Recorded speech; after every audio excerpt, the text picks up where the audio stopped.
তেনেকুৱা কথা নহয় কথাটো হল এনেকুৱা যেতিয়া অভিনেত্ৰীগৰাকীয়ে মানুহজনক নক কৰিলে তেতিয়াই যদি আমি তেওঁক এৰেষ্ট কৰিলেতেন সিদিনাখনে ৰাতি আমি বেল দিব লাগিলহেতেন so it was a strategy on the part of police কাৰণ আমি গমে পাইছিলো যে পেসেঞ্জন সিৰিয়াস আছিল সিদিনাখন ৰাতি যদি তেওঁক এৰেষ্ট কৰিলেতেন তেতিয়া লগে লগে আমি তেওঁক ৰিলিজ কৰি দিব লাগিলহেতেন কাৰণ যেতিয়ালৈকে মৃত্যু নহয় বা গ্ৰিভিয়াস ইনজুৰি আমি ৰিপৰ্ট দিব নোৱাৰো তেতিয়ালৈকে এটোটো নন বেইলেবল কেছ থাকে গতিকে আৰক্ষীয়ে যেটো স্ট্ৰেটেজিক্যালি যেটো কৰিব লাগে সেইটোৱে কৰিছে she has been put in lockup আৰু will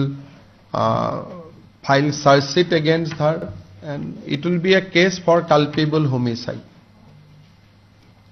এটা দুটা সেকশন আছে culpable homicide not amounting to murder culpable homicide amounting to murder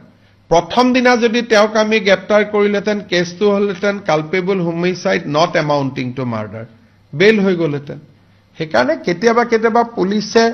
ৰাইজে ভাবা আৰু পুলিশে কৰাৰ মাজত অলপ ডিফাৰেন্স থাকে উদ্দেশ্যটো একে উদ্দেশ্যটোত কোনো গ্যাপ না থাকে